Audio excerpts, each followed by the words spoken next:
What's up, fellas? How we doing? Hanging out, having a good time. Yeah. So I don't even know where you guys are. Where are you based, Kelly? We're in Baltimore. Baltimore. Okay. Yeah, where are you at? I'm in sunny Luxembourg. Luxembourg. Yeah. One of those little countries in the middle of Europe that many people have heard about, but probably couldn't locate on a map. I only know where it is because I'm actually going to Zermatt next week. And I had to like pull out a map and kind of like do a little bit of European geography. Look, man, I think they said something like 50% of Americans can't find Mexico on a map. So, and we're touching that one. Yeah. Right. That's true. And it's funny. I have a 13-year-old and a 16-year-old. We were talking to them about name that country. And my daughter, who's the 13-year-old, was completely flummoxed. She's like, I have literally no idea where you're talking about. And I forget but it was like Spain, like, yeah. Well, a lot of people get Liechtenstein mixed up with Luxembourg. I can see that. Liechtenstein is like right by Switzerland, or Luxembourg's like between Belgium and Germany.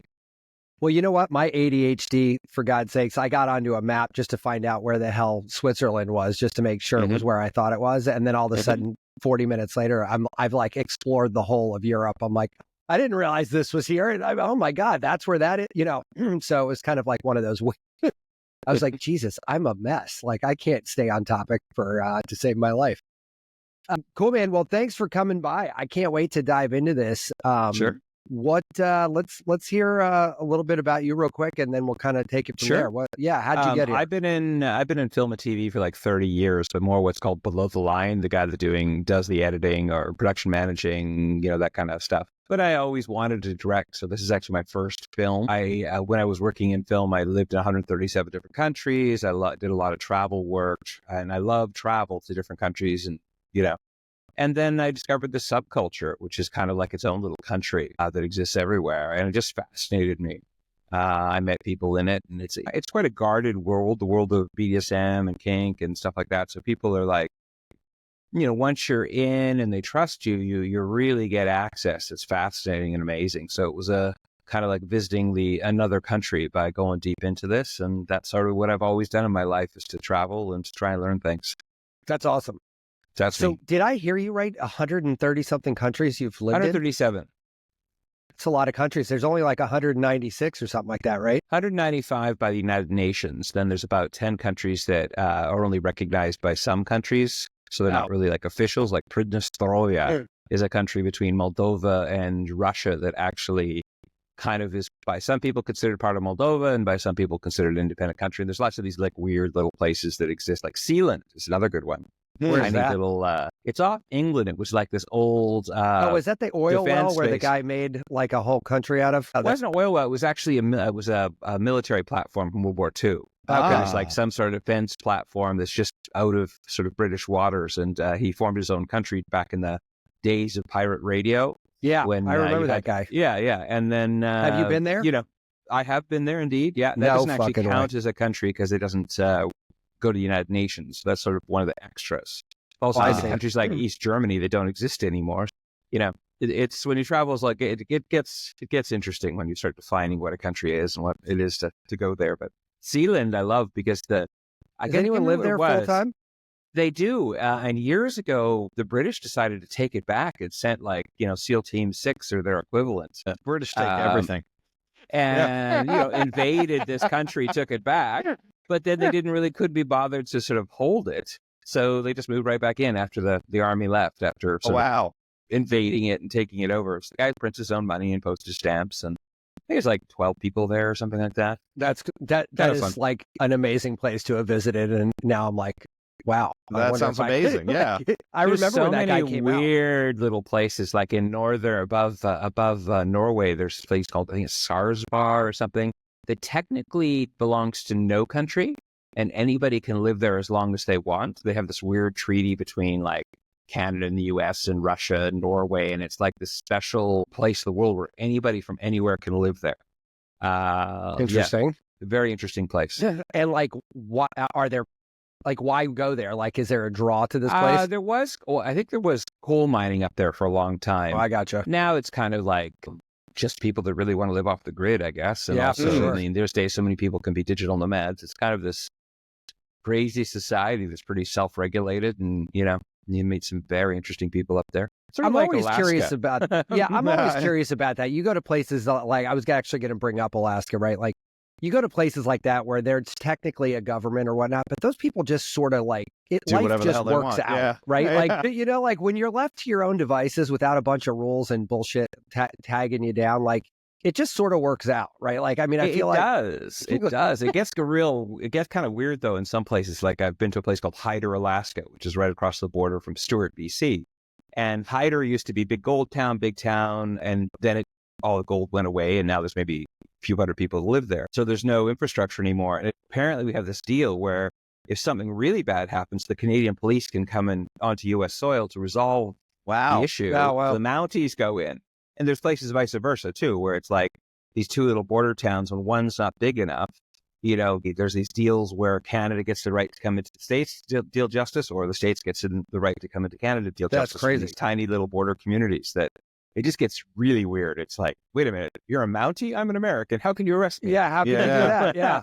So So did you just accidentally live in 137 places, or is this with like work? a life Yeah. mission here? Like, are we trying to tick them all off or what? No, I specialized in travel type cinematography, photography. I So I gotcha. did a lot of TV ads and travel things for various companies in the tourism sector. More because that's just I enjoy traveling and I wanted to try and make a living while doing it. Yeah. So I specialized in creating these sort of unique small production teams that can go anywhere. And That's I love awesome. the fact that we were talking about like, oh, we're gonna have the kink guy on, and now I'm getting a geography lesson. Yeah. There you go. It's like- Well, we could talk about the geography of Kink. Yeah, that sounds cool too, man. Yeah. So it's funny, and this is a great segue actually. So I have one of the things I love about this conversation ahead of even having it is that this is sort of an intersection of a bunch of different random shit in my life, right? I own headshop.com for 22 years, and it was started as a cannabis thing, but has evolved into incorporating adult. And adult has very quickly splintered into a million subcategories, right? And it's interesting because I guess summarily we might call this like a vice market or a vice industry, even though it's not technically, I mean, having sex isn't really a vice, but it does sort of get lumped into that sort of shit we don't talk about category. And I think that kind of percolates up to vice as like a generic, we don't have a better word for this. But it's like weird because we don't dive that deep into a lot of other things. The sex world I have been really fascinated by for the last couple of years as I've explored it, because it is wildly vast. And I just what he's saying is on his is. website is a butt plug bong. Yeah. Right. Right. We don't have that, but we have dildo bongs for sure. Dear old Oscar Wilde said it best. You know, he has so many great quotes, but my favorite Oscar Wilde quote on this subject is, everything is about sex. Everything is about sex. Sex is about power. Yeah. Nice. And I love it. ironically, I think that's what happens in North America. They use sex every day to sell us stuff. You think about it, every ad is buy this truck and you might get laid. Get this hair product and you might get laid. Buy this, you think about it, you're really the core of every bit of advertisement you've ever seen is to make you cooler so you might get laid, or to make you prettier so you might, that we use sex to sell. And part of the appeal is that we keep it kind of taboo. Countries that are a little bit more open about this aren't as good. And I'm a firm believer the capitalist system needs to keep sex repressed because it's one of the driving factors of capitalism. Countries that are just kind of cool and kind of happy don't buy as much stuff. So it's really bad for the economy to have a country that's too open and too comfortable with sex, which is, I think, why they keep it the way they do. Do you have something in mind in your head right now when you think of a country that might fit that sort of general description? I'm just curious. A country that's more open-minded. Yeah, a little and open. That Germany, for sure. The Germans are teaching kink, as part of their sex ed program at 14. Wow, generally, that's awesome. They work a 36-hour work week. They work hard when they work hard, but they don't work nearly the hours the Americans work, but they're very highly productive people. And part of it is they are cooler with this stuff. And so that's a great example of a country that they don't buy as much stuff as we do. They like their cars, of course, but they are the shit cooler they do with make, man, is fucking awesome. It's amazing. They love their engineering. Big kinksters, the Germans. They love their. And in the end, as I was saying to you before, I've done a whole hours on how kink doesn't exist. There's no such thing. And people are like, what? Well, if you back up from all of this, it's real simple. We like stuff. There's certain things that really turn us on, whether it be a smile, a good conversation, a nice set of breasts, whatever. I mean, we all have these desires. We all have these like fetishes, basically, what really turns us on. We all see ourselves a certain way. I see myself as so dominant or so submissive or so adventurous or intelligent or whatever. So I have a role for myself. I have who I like to be. And I want to feel a certain sensation. I want to feel happy. I want to feel orgasmic. I want to feel like I'm a smart boy. Maybe I need to have my ego taken down a bit. Maybe maybe I'm getting, my head's too big and I need to be taken down a notch. These are things everyone understands. And that is the core of all of this. Kink is just another language for expressing that stuff. And, they'll say something like, it's normal to like a woman's breasts. That's not a fetish, but feet is. Well, it's just a different part of you are kinky, whether, you have fetishes, whether you call it that or not. If you're alive and you like stuff, you call it what you want. Kink is just this new world that's kind of confusing some people because it's sort of breaking down a lot of the old labels, the old gay, straight, bi, kinky people sometimes don't even think of those terms. It's like, I'm attracted to someone who's feminine, or I'm attracted to someone a little bit more masculine. I don't actually care about the biology, or I see myself as more feminine or more masculine, whatever that means to you. So it's breaking down a lot of the stuff, which is making it kind of uncomfortable for some people because they like having the rules and they like having code that they can follow. But as we all know, that's all being broken down and recreated, So, no, go ahead. Yeah, no. I'm real interested because, I know you premiered this movie all over the US. It is the reception different in places, say like Germany, where it's like, yeah, of course. And here it's like, oh, we're getting this look into this underworld of deviance or something. Is that a thing? Absolutely. Put it this way. German TV has bought it. I've sold more. It's going to be shown on mainstream German TV. Wow. It's been sold to numerous sort of German apps and websites that just want this as part of their catalog of sex education and kink education. And I mean, I could barely get arrested in the United States. I mean, people are just, oh, this is just, it's just too whatever, we can't touch it. Yeah. I mean, which is interesting because, it's a huge market for this underground, but it's just, again, it's like, it's kept on the periphery. There's this concept in philosophy or psychology, I should say, called the Overton window. It's what any sort of a window, and what's in the middle of the window is generally accepted. What's on the edge of the window is, I don't know. And what's outside of the window is, oh my goodness, forget about it. That's too taboo. And the Overton window for kink, kink is really on the edge of the Overton window in America, where it's just part of it in sort of smack dab in the middle for most Europeans, So it's you brought just up a couple, it's cultural. You brought up a couple, like you had such a densely packed passage here just a second ago. I had to like unpack it a little bit. But like one of the things that is interesting, you're right. Foot, boobs, I'm an ass man, whatever you are, right? We have that word though, fetish, right? Like, so I like a 66 Mustang. If I like looking at women's feet without shoes on, then that's a fetish. I might like both of those two things at the same amount of whatever that scale is. But like, if it's a car, I just dig it. Like, no one would say you have a Mustang fetish. Unless, there are actually people that actually make love, literally masturbate to the hood of their car. Well, so, okay, I stand corrected, I guess. Thing. I mean, the real thing, and you sort of hit upon it, is like, okay, where's that line? How much do you have to like it? Yeah, well, that's where I was driving, right? Like, well, that's like, how much of a man do you have to be a man? Yeah, You got to define that. What it is to be a man for you. I might have a different definition than you, but both our definitions are valid. I think if you're passionate about something, if something literally turns you on, like, I'm going to get up this morning, I'm super excited to work on my car. Right. I think you've got a fetish for your car. Okay. Got it. If you like, I really want my wife to wear pink stockings, or I want to wear pink stockings, I guess, think you got a fetish for pink stockings. Right. It's there's different clinical definitions, and all this stuff's getting mixed around. 10 years ago, this was all considered mental illness. Now it's been delisted as mental illness. And the new standard, largely speaking, I'm not a psychologist or anything, but largely speaking, is, it's okay as long as it doesn't hurt you. If it's self-destructive, it hurts you or your people you love, it's a bad thing. If it doesn't actually hurt anybody, you're not, whatever your desire or whatever you're interested in doing, you're not, hurting yourself or hurting others doing it, it's cool now.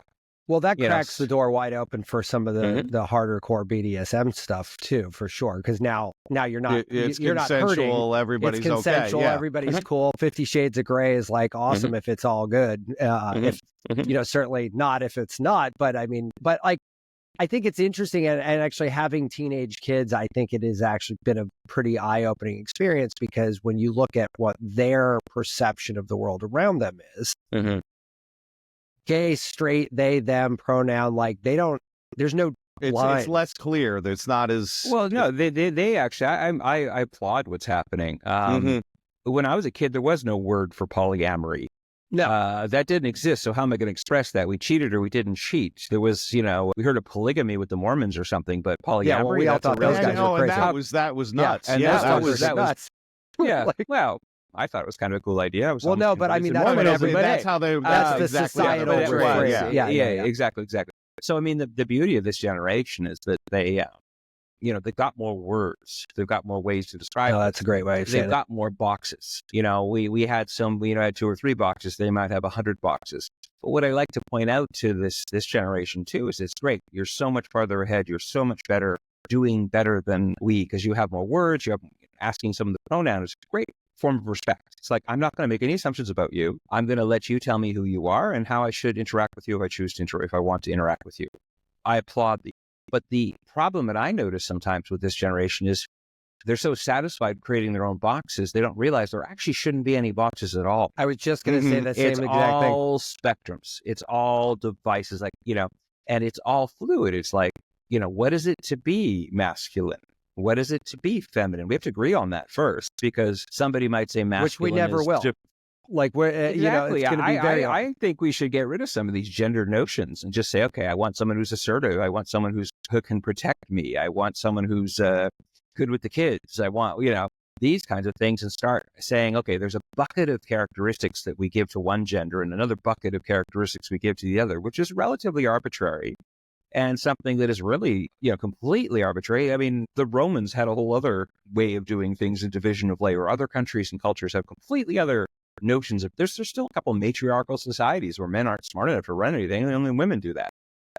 It's totally arbitrary. So I like how this generation is sort of deconstructing a lot of this stuff and having more, because that starts the conversation. Is you have to first sort of formulate a question before you can start trying to find the answer.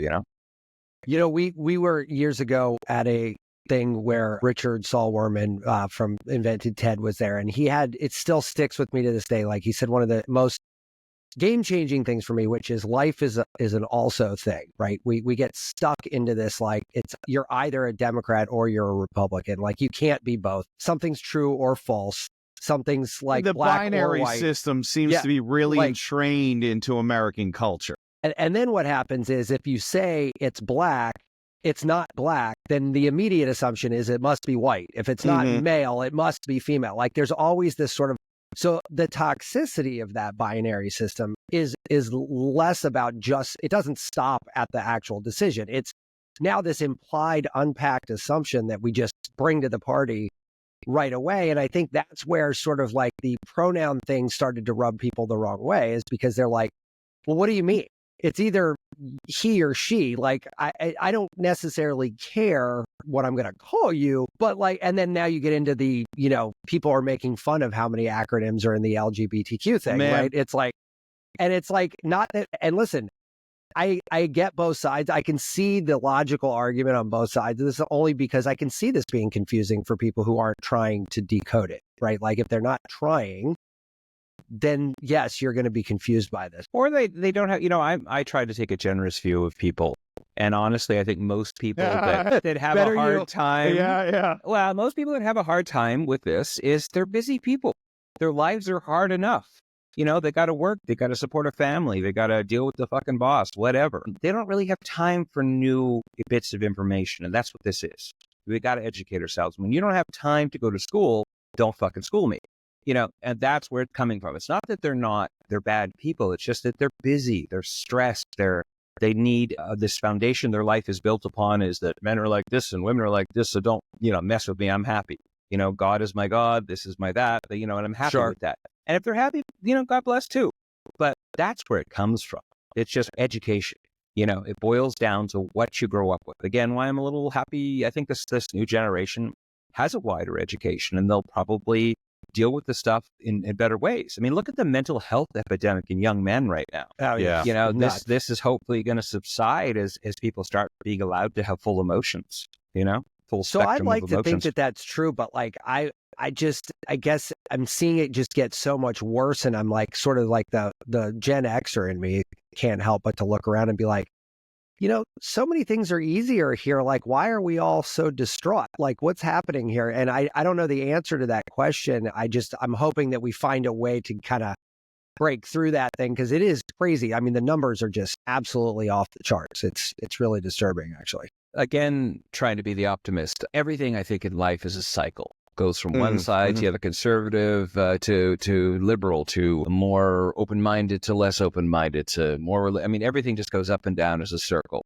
And sometimes, it seems darkest before the dawn, to use the old cliche. Yeah. Just before, people forget before the 60s was, World War II.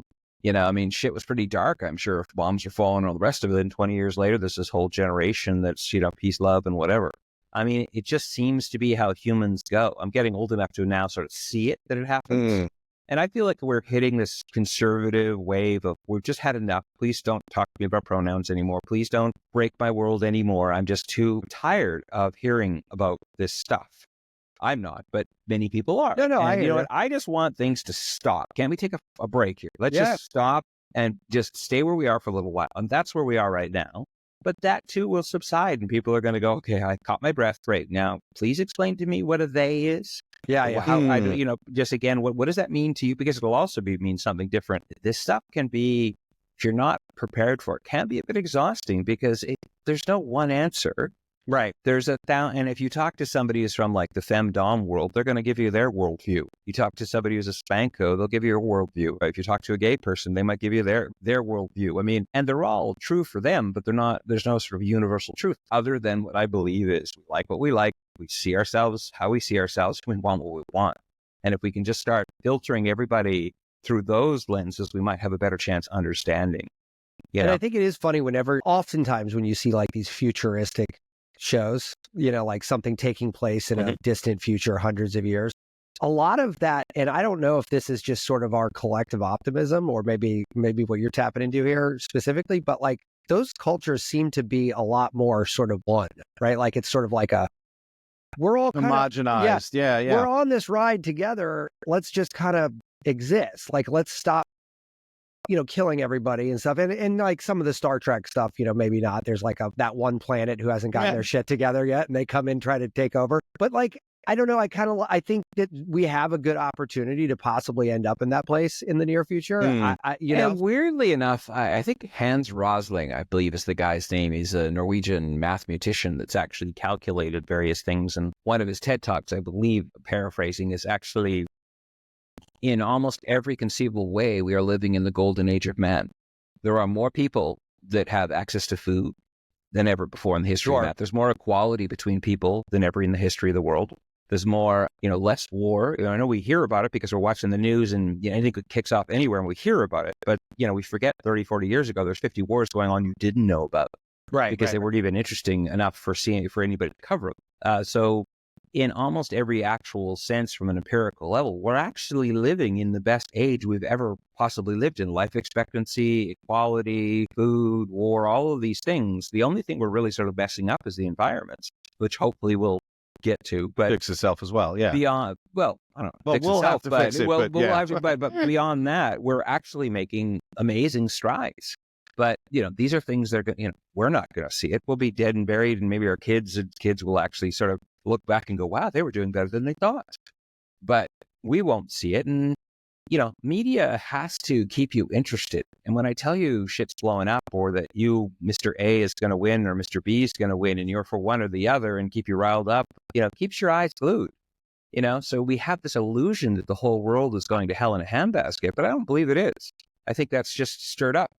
I believe you in a lot of ways. And that's why I kind of like stopped watching news a while back. And I've noticed almost like the day after that, everything got better. right? I think we get a chance to bitch about the world a lot on this show because we get people coming in from all different kind of. I also think there's some privilege in the ability to bitch about it, right? The Absolutely. people that are really suffering are too deep in it to actually, form opinions or even, sit in front of a TV for 4 hours. No, And someone's coming into their house and wanting to take their stuff. Yeah, exactly. So like, let's talk about like this culture. What got you sort of down this rabbit hole? Were you always sort of into this, or did you kind of stumble upon it? I mean, I grew up in a time where, I was sort of a weird kid, I guess, and I liked to do things, a little more edgy, I suppose. And I grew up this world where, okay, be careful. You don't want to end up in, getting charged or having, some problem with the police or whatever. So we just sort of naturally said, look, I like rough sex. Do you like rough sex?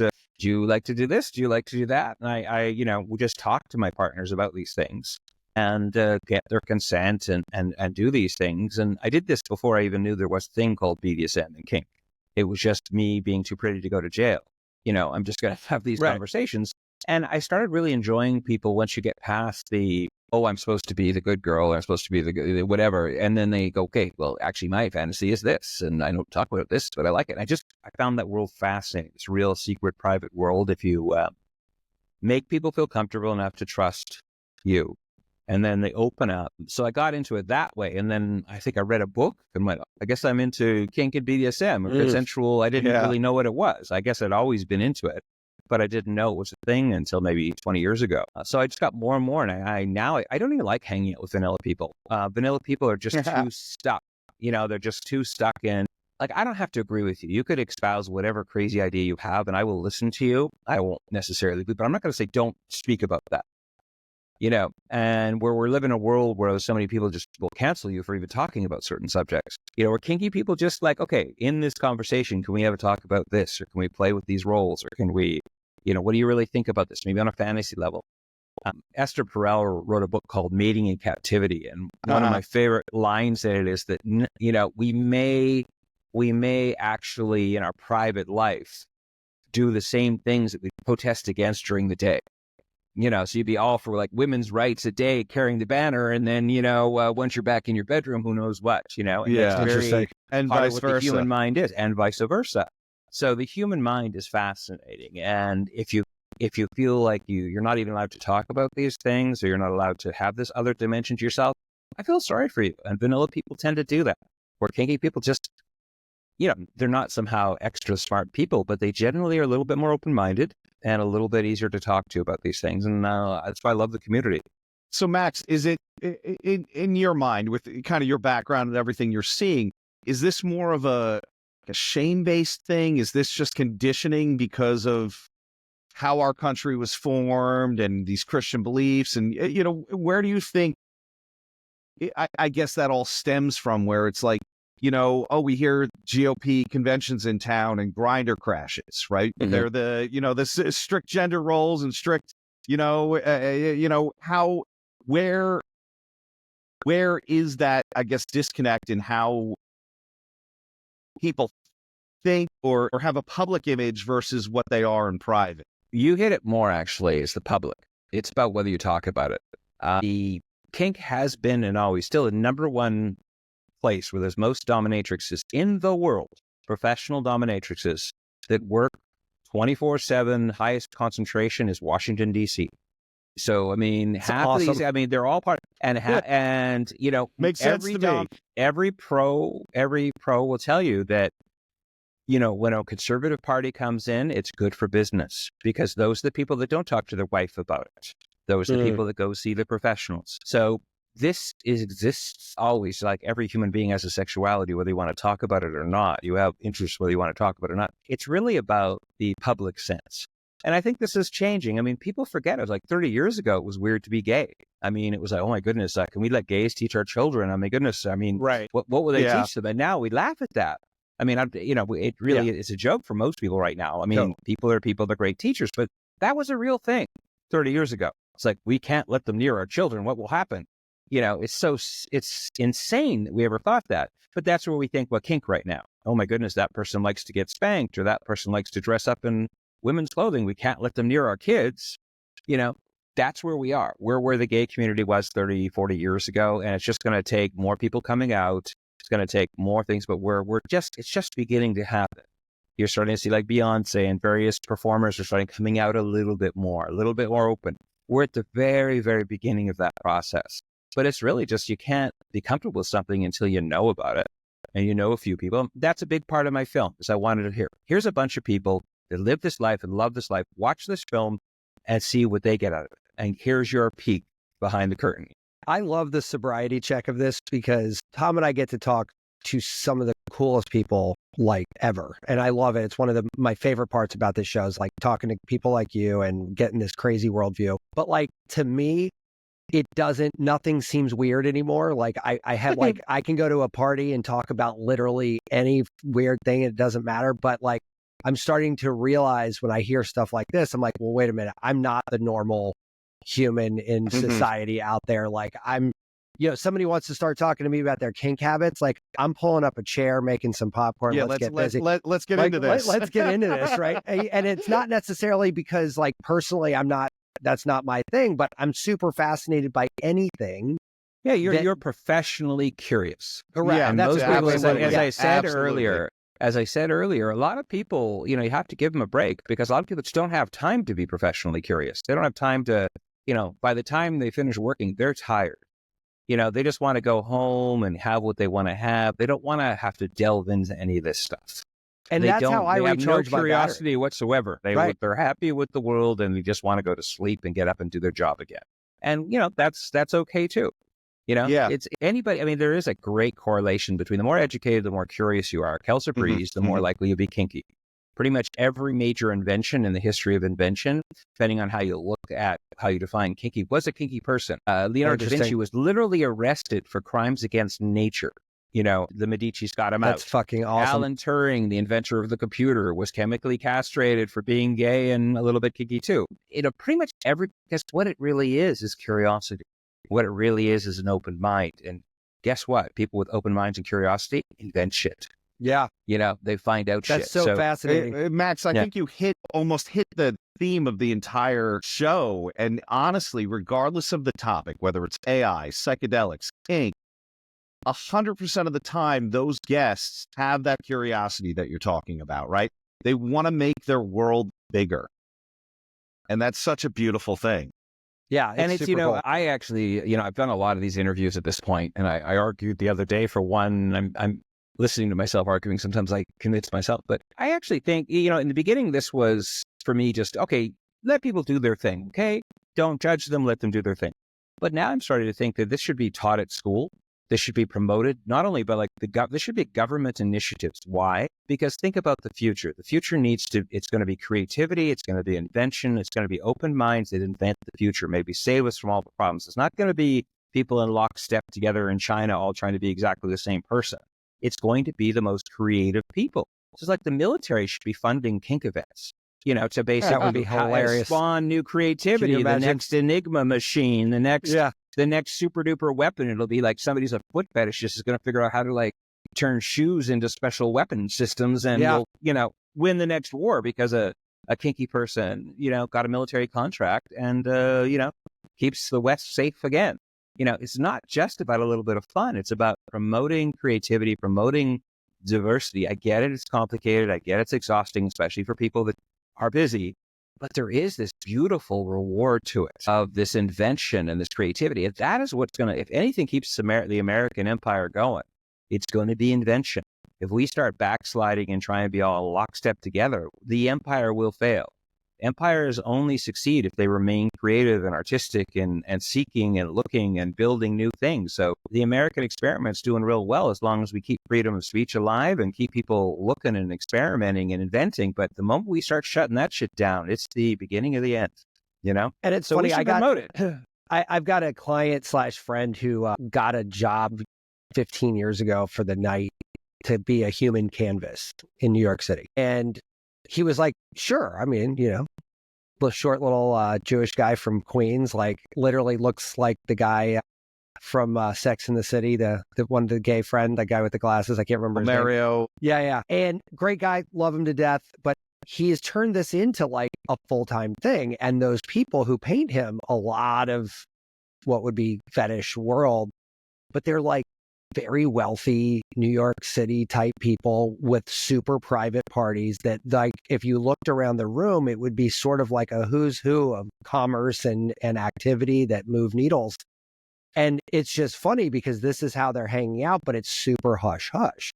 And I think it's funny. I wish I could tell you who I've met. I'm sure. But that one of the number one rules in the community is you don't out anybody. It's the same as like back in the gay community. You can't go XYZ is gay. You know, he can out himself or she can out herself, but you don't do that. That's like very verboten. But yeah, I've been to some of those parties and I'm like, is that who I think that is? Yeah. Okay. Yeah. Okay. Cool. Yeah, that exists. I mean, there's always been the wealthy, powerful, educated people have always been curious about this stuff. And maybe that's part of it too, is again, the hardworking average Joe, they don't have time for this. They don't have the time, the money, or the inclination. I mean, it is a luxury. I mean, so it is a luxury. I got a question for you then. Is kink classist? You know, and I don't mean that. Yeah. Depends again how you want to define that. But I would say that, and there's lots of evidence to back this up. The more educated, the more like, you got a bachelor's, it's 20% likely to be kinky. You're a master's, it's like 30. If you're a doctorate, it's like 40. If you're a judge, it's like 50-50. Yeah. Wow. If you're a judge or you're law enforcement, it's pretty much 50-50. And firemen too, apparently. I mean, it's hard to know these things for sure, but generally speaking, there's certain professions and there's certain skill education levels, and then of course it depends on what you think is kink at all. I mean, there are kinks, poor communities and whatever, where the wildest thing they could imagine is feet, right? That's their little kink in that community or whatever. So I don't know if it's certainly a connection to self-actualization and a connection to education. And if you call that a class-based system, sure, but I don't think money is necessarily it. Right. There are some cultures like India that actually has a third sex, a very poor country overall, but they in some ways have kind of dealt with the whole third sex issue a long time ago. So it's just part of how they grow up. So we'd find that kind of unusual. I didn't know that at all. To define it. A lot of cultures, like in Thailand, also, it's like there was never a problem about transgender issue. In fact, the language, the way you speak, you're telling people. If I say to you, end a sentence with ka, that means I want you to think of me as a woman. If I end the sentence with cup, that means I want you to think of me as a man. And people respect that just by the way you speak. How you're speaking. Oh, interesting. The word you use, then they know, you're defining yourself as a woman, you're defining yourself as a man. Okay, cool, it's fine. And end of conversation, That's fascinating that it's built in. Stuff already built in. Yeah. Right. Yeah, I mean, there was used Is to be it an age of those cultures too? Because in a lot of ways, we look at our culture in America, and we're a couple hundred years old. But if we're looking back at something like India, and we got 9,000 years as a civilization, certainly some of the things that we're going to think are taboo, they probably already. No, we got over that. Yeah, we went 2,000 years ago. We figured that out. They're getting more conservative now. It's the country that brought us the Kama Sutra, and now they're going super conservative again. The pendulum has swung the other way. But yeah, I mean, these are just ideas that circulate, and I think in the end, it boils down to using these things. Like there used to be these institutions, like the church used to be an institution to get us to behave ourselves. That's pretty much gone.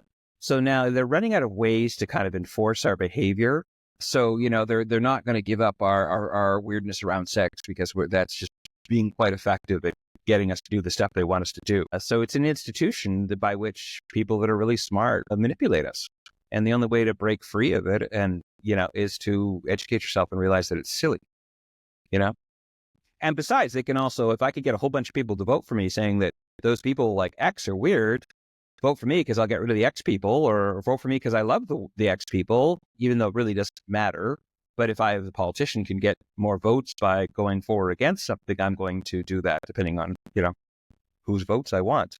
This stuff's made up. I mean, half this stuff is so made up. I mean, the amount of times talking about who's allowed to use which bathroom, considering the size of the problem, is silly. I mean, there's real problems of homelessness. There's veterans that can't get the health care they need. There's some fucking real problems in this world, and we're worried about who gets to use which bathroom. Yeah, it always drives you crazy. Why? Because it's politics. It's politics. It's how I'll get you to vote. I'll be the one to make sure X doesn't get to use those bathrooms. because I can't really solve the homelessness problem, and I don't want to even talk about that because I'm screwed. So let's talk about something that means really nothing. And that's the biggest problem that I've had from doing this show, actually, is that the more we make our world bigger, the less tolerant I am of getting into a conversation about that stuff, because you can't unsee. Like, once you come to the conclusion that this is an absurd conversation, that we should have focus on other things that are more important, then you can't really you're go dying backwards. on the wrong hill. Yeah, like I can't be like, oh, today I'm going to be okay with having a 45-minute conversation with some jackass friend who thinks that transgender shouldn't have a bathroom. I'm like, I can't be involved in this conversation. I love those conversations. Really? I actually love those. I used to be honest, I used to listen and pretend that I cared to fuck with them. Oh, that's funny. So why do you feel this way? But actually, something along the line came that I actually started being interested. Like, why? Where does this come from? Like, why are you worried about, this issue or that issue? Where does it come from? And a lot of the time, if you just ask them a lot of questions to help them locate it, it'll go back to, well, when I was a kid, I worked hard and I earned my living, and these people are just destroying everything. And like, was it really so fair when you were a kid? Like, do you remember when you graduated? How many people of color were in your graduating class? None. Right. Oh, how many, people of other religious faiths there? None. How many women there? None. How many, was there even any Catholics? No, but there was one Jew. There's always one. The token one, yeah. We were very diverse back then. It was white men and one of them was Jewish. Yeah. That was the notion of diversity in the 50s. And then they start realizing that, well, wait a minute. Yeah, I guess I do have daughters and I do have mixed families now. And I guess I should probably care about their lives too. But it's true that when they had all this privilege handed to them, and it didn't feel like privilege. You feel like you earn it. It always does. But you have to remember where it came from and set yourself back to that time and realize the world you came from, as opposed to you're old enough and, well, actually there was still segregation in the South. Right. I mean, it's you really, and once you ask them questions and get them to sort of think about it themselves, you can really change people's view by listening, because most people don't anymore. They're in echo chambers like, we all know this is a problem, right? Wink, wink. And that's it. There's no actual further discussion, where if you actually make them go back to, where did this come from? Why? Often you can convince people of other things. I think that's brilliant that you said that, because if you come at it with no, I'm on this side and you're wrong. Sure. Well, that never wins. But that's kind of what we do, right? Here's the line. You're on that side. I'm on this side, and we swing at each other. But that curiosity aspect, and when you question, you disarm. Yeah. You start somebody thinking. Again, you got to recognize. You see, honestly, I usually start with, do you have time for a serious conversation about this? Or if you do, let's get into this. But if you're just going to go, no, I can't. I will say what Socrates said, something along the lines of, the only true knowledge is the knowledge that you can know nothing. And I truly believe that I have lots of very strong opinions about a lot of things, but there is nothing I won't discuss. You can convince me if there's something if you want to convince me that, I'm completely insane and all kinky people are completely crazy and I'm deluding myself, I will have that conversation with you because I would want to learn. Sure. I don't think it's right, but I think I can learn a lot by hearing, well, why do you think that? And how is that true for you? And you might learn, I might learn, but being really ready to change your mind, I'm not saying it's going to be easy, but saying that, you're really ready to, if the right conversation comes along and the right person presents enough evidence that you were ready to change your view, then enter the conversation. But if you're not, it's like, I have great respect for people of faith and religion and stuff, but some people just will not discuss. And that gives them power in their life. I'm not going to be the one who breaks down their religious beliefs if that gives them power in life and makes them a happy person. I'm not that, that's something they're standing on to keep them healthy mentally and physically and great providers for the family. So I'm going to be the last person to shoot down any kind of religious thing. If that's what they believe, if they're willing to have a discussion about it and they're curious about this, or maybe a reinterpretation of what they've been told, then great, let's have a conversation. But otherwise, there's no point in talking to somebody who has no openness whatsoever to change their mind. So you first have to establish that. If that's even possible, yeah. And I think that's kind of where I was going with it. It's like, it seems like more and more people, and it's hard because we just came out of an election cycle, and I think that kind of really puts everybody on their heels, and their armor goes up, and not just about politics, just they just get into this mode of thinking where everything's like me or they versus the world, politicize everything, or everything's political, right? And so like I think right now is maybe a little bit over indexed on the I don't really want to hear alternating opinions, like you know.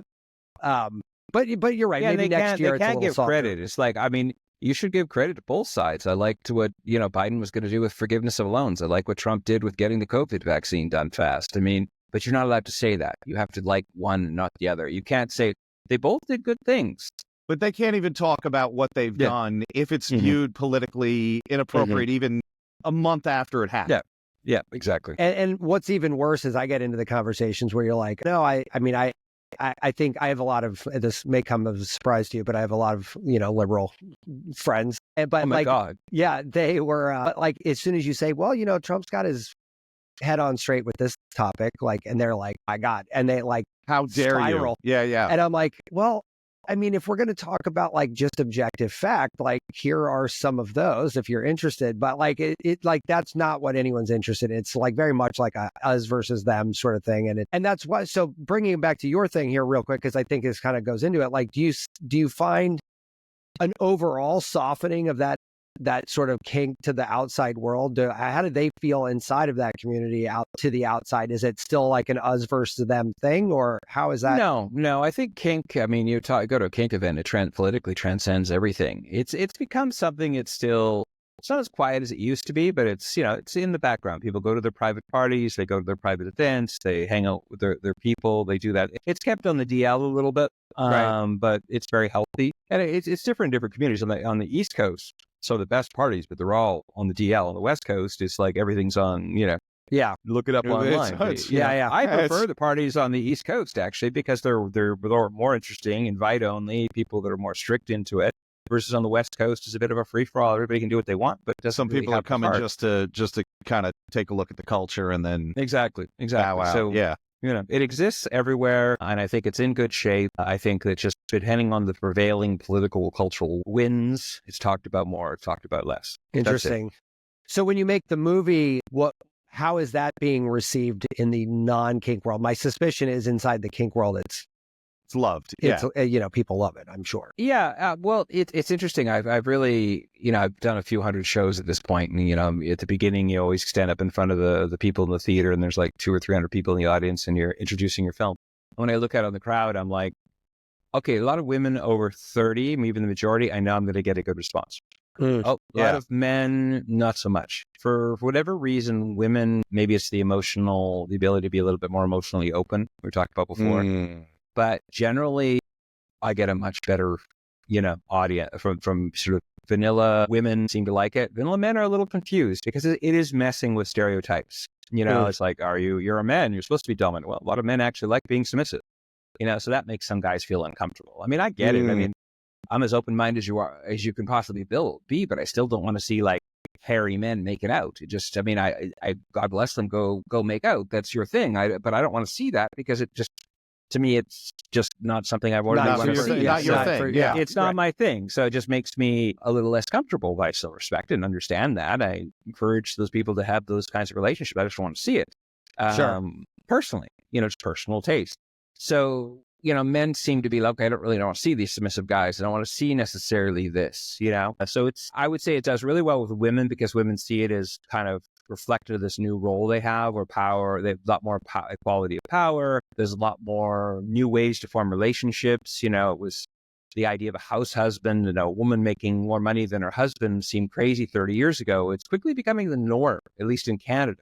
Wow. 2/3 of all the new doctors, women. 2/3 of all the new lawyers, women.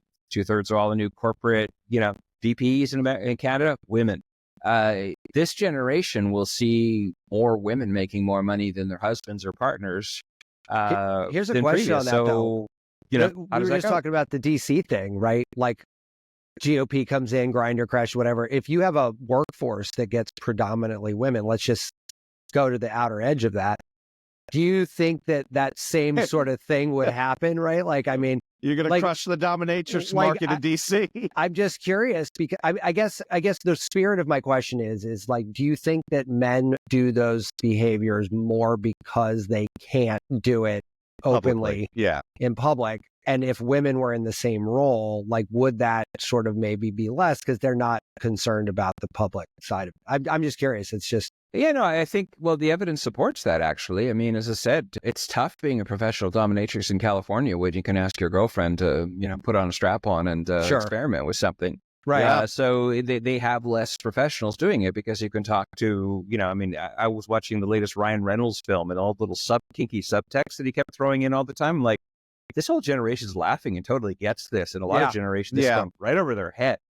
They don't even know what he's talking about some of the time, some of the things he says, just some snarky remark about something. Yeah. But it's pretty kinky stuff that he's like throwing in there. And that just seems to be sort of signaling to a certain generation that already knows about this stuff.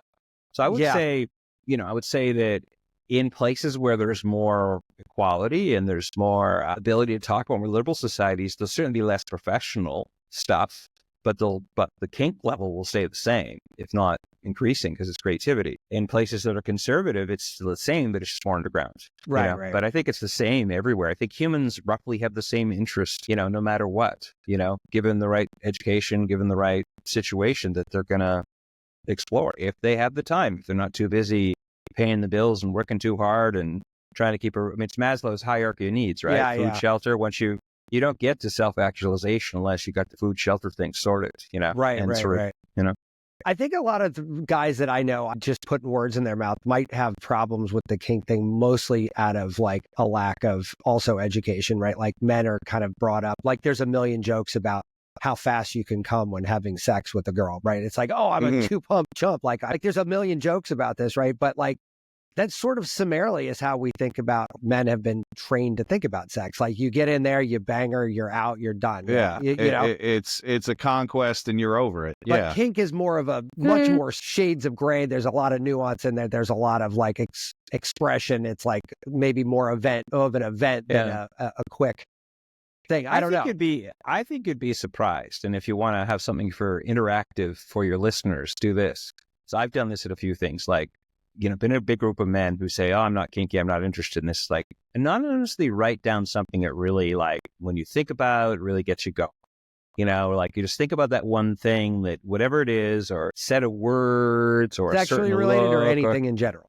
Usually sexually related, sort of turning you on. Write it down. And, the vast majority of these men didn't think of themselves as kinky. And then it came back with, okay, red lingerie. Well, that's a kink.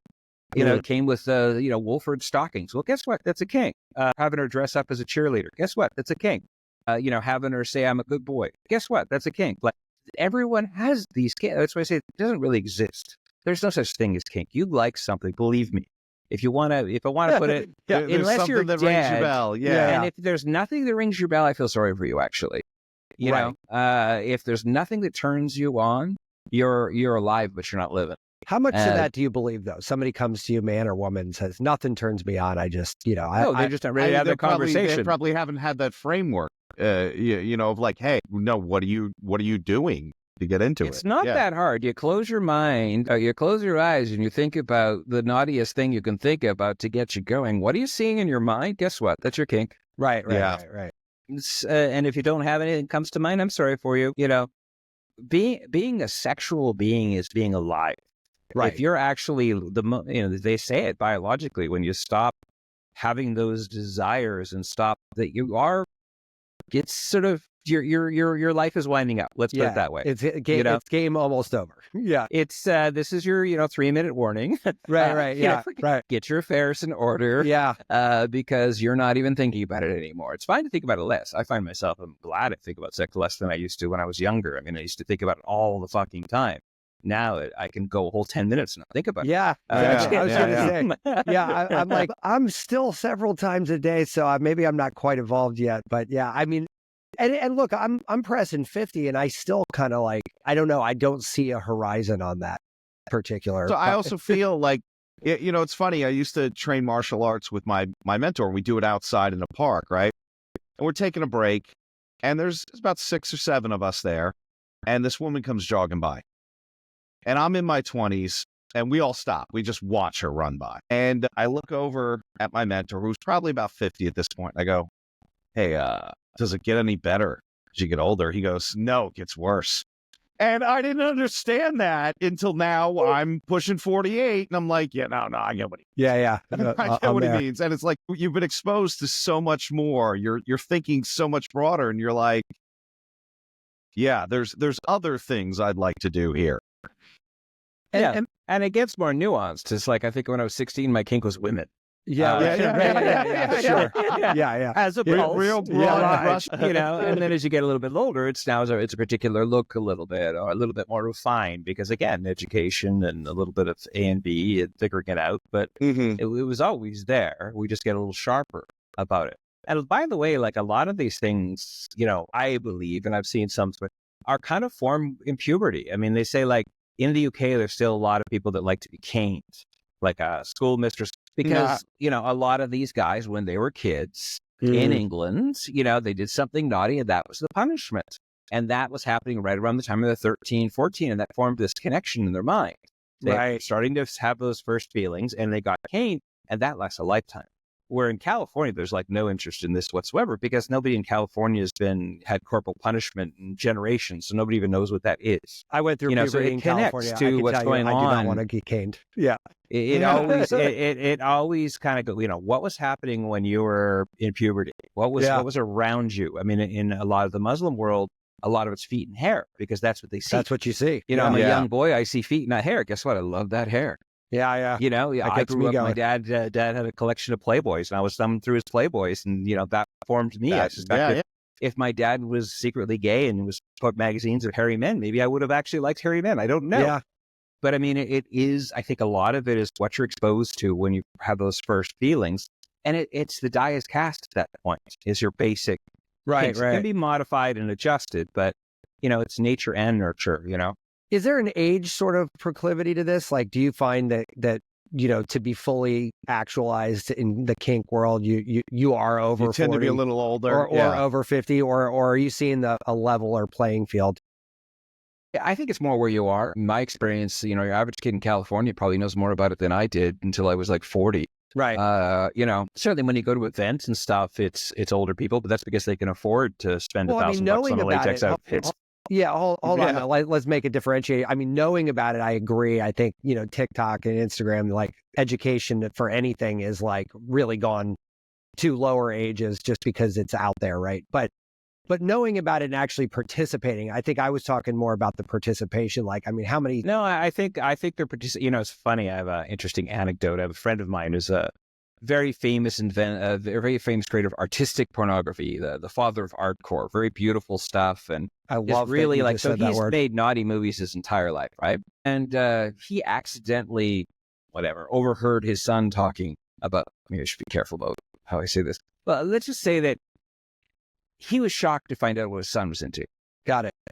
You know, and this is someone who spent his whole life. It's like, whoa, I mean, I didn't even know about these things when I was, you know. Yeah, right. So it's kind of like, I think there's generations that kids know more than they would give them credit. And even when we think, oh, we know so much, everything else, they just more access to information, and they understand the ins and outs of these things. Like, right. Better than we do, you know, because it wasn't something we even had conversations about, you know.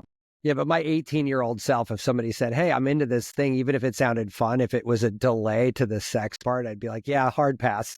Like, I just, you know, like, I mean, now maybe at 50, a different story, but definitely at 18, it's like, no, sorry, man. We're going to do that sex thing first. And then, Well, unfortunately, you know, American sex education has been, you know, they've given up that turf to Pornhub.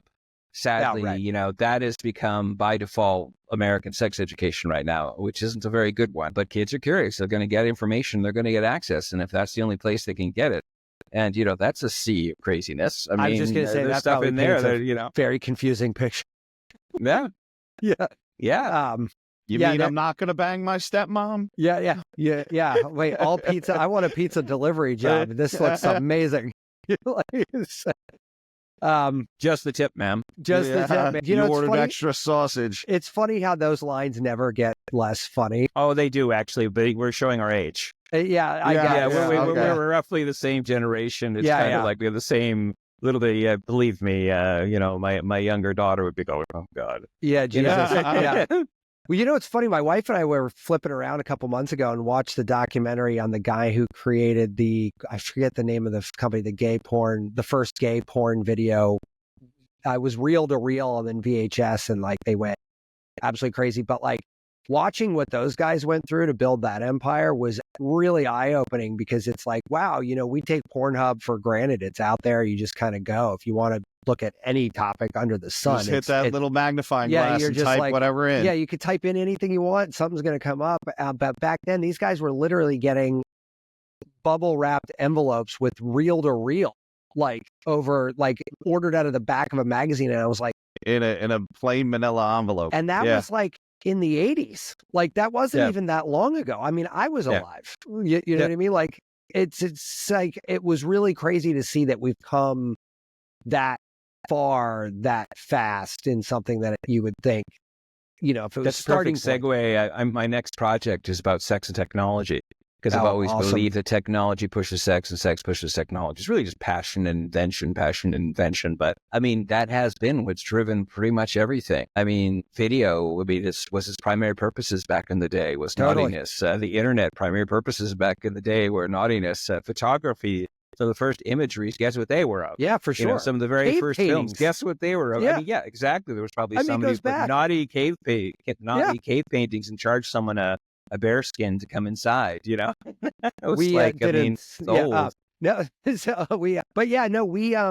I own a technology company for 25 years, and that porn analogy is something I've used with almost every client I've had going back to 1999. I'm like, you want to know who you should thank for everything we're talking about here today? Porn. And they're like, no. And I'm like, really? Let's break this down. That hard drive? Why do you need a bigger hard drive? To store more porn. And they're like, why do you need faster internet connections? Who were the first people who invented internet commerce? Yeah, right. Exactly. Right. Who invented internet tracking? Little known fact, pretty much all the tracking 100%. Software every major corporation used was invented by the people that were the precursors of Pornhub. Max, if there's any chance I could get interviewed for that project, I would love to, or tell me when the pre-release is. I'm watching that. I mean, it's such a near and dear to my heart topic, because like nobody really knows any of that stuff, and yet they don't. And this thing, and I still haven't 100% decided whether this is intentional or not. Is there some sort of cabal of intelligentsia that's trying to keep us like sexually in the dark so they can manipulate us, or are we just sort of what we are? I think it's probably less sinister. I think it's just this kind of like, if you've got kids, you don't really get into nuanced conversations about, heat and how you could be burnt. You just say, just don't go near the stove. Right. Yeah. You can't get into, the molecules here are going really fast. And if you touch your skin to it, it'll cook you, and then you might get various degrees of burns. Yeah, you don't have time for that. So you say, just don't go there. Yeah, just drugs, don't do the same thing. Is like we say, don't no to drugs as we're, having a scotch. Or we're taking our medicines, that's medicine, that's drug. What? We don't have time for nuanced conversations. My son almost fell off his seat the other day when I told him that the most widely abused drug on planet Earth was coffee. And he's like, what? And I'm like, yeah, man, think about it. Peel that back for a second. You'll get there. And he's like, oh, I guess you're right. I'm like, yep. It's good. Doesn't matter where you go. And it's socially acceptable. So it's not vilified. Yeah, totally. Yeah. So where do we find you, man? Like, I want to, this would have gone 3 hours. Yeah. Oh, I love that. Touchkink.com. Touchkink.com. Got it. Touchkink.com. You can get access to watch my latest movie about kink, which is an exploration of what it is to explore your desires and how to do that ethically, and how to do that, and meeting a few people in the community and seeing what their lives are. So for me, it's basically what happened to the gay community 30, 40 years ago, was when people started opening up their lives and having honest conversations, what it was, why they liked what they liked. It was the beginning of acceptance.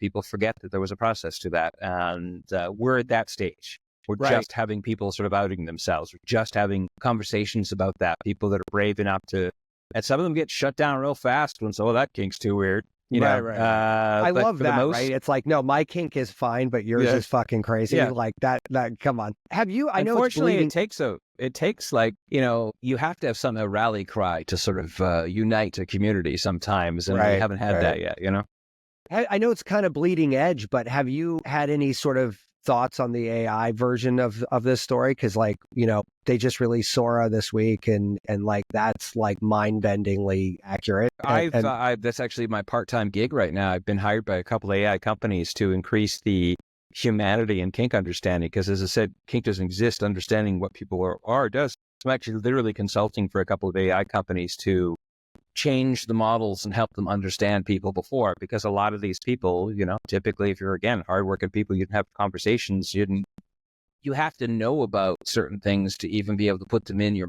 model. Sure, you know? of course. So there's one I was literally talked to this model, and you can't tell it's not a real human being now. I know, very it's kink educated, really crazy. Better, I mean, her answers are more smooth and calculated. In mind, but intelligent answers. You know, I usually get into these things. I try and break them. I'll go into they think, and I'll ask them questions that there's certain kinks and certain things that just never go together. So if you can get the machine to sort of talk about how it goes together, then it's usually obvious it's machine. Interesting. It is sort of, there's certain disconnects, things that just don't connect. You might think they do, but they just don't. It's hard to. And are you in a training situation with that, where you're actually saying, no, these things don't actually fit together? Like, I'm helping them build models. I'm helping them build a model that's more kink educated, because as I said, kink is everything. It's everywhere, whether you want to call it that or not. But understanding the sort of circles within the circles and the special sort of Venn diagram that is kink, as opposed to this sort of traditional idea of boxes, right? Makes more realistic, informed, and interesting AIs.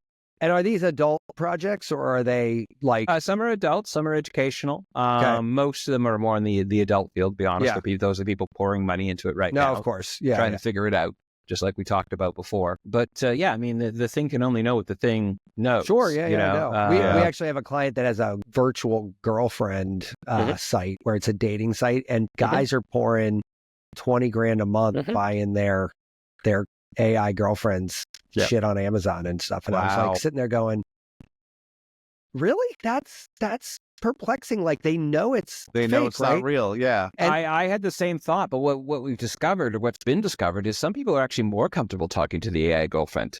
Because if I'm talking to a real girlfriend about, I want a finger up my ass or something, I'm like, I'm a little worried how she might react. Where AI, it's like, she goes, you're a freak. Okay, well, you're just an AI. Sometimes it's better if you're really going to talk about something particularly naughty that you have a lot of shame about or embarrassed about talking about. Maybe it's more comfortable talking to an AI, actually. You see these Google Pixel commercials are tapping into that nerve right now. I think testing the water. They're like, where they have like a teenager sitting on her bed, like kind of flippantly with her phone and having a conversation with Gemini. And I was like, that's fascinating that you picked up on this, because I agree with you. There's definitely certain situations. Like, I 100% see me having an AI friend at some point in the probably not so distant future that I just know is memorizing stuff about me and having conversations just like somebody else, where I could have some reflective conversations where I don't have to worry about it at all.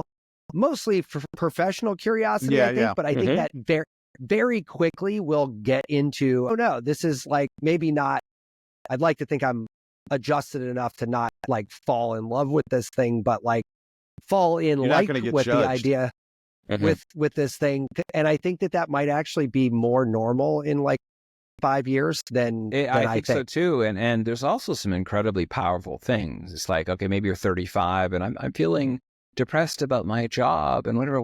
Well, remember when you were 12, you said you really wanted to be a fireman. And, this was a thing. Okay, I get maybe fireman's not possible now, but you could actually maybe get into sales to firemen. Right. Oh, my goodness, that would feel better than just selling plumbing or something. Like I'm in that thing that was more of a childhood dream, and the machine remembered you saying this when you were 12. Right. And you've forgotten about it. So it's reminding you of you and what you love and your passions, because sometimes, again, this big believer in a lot of these things, when people are under stress, under pressure, we forget stuff. And if there's a machine that can remind us of the most beautiful parts of ourselves, that has incredible power.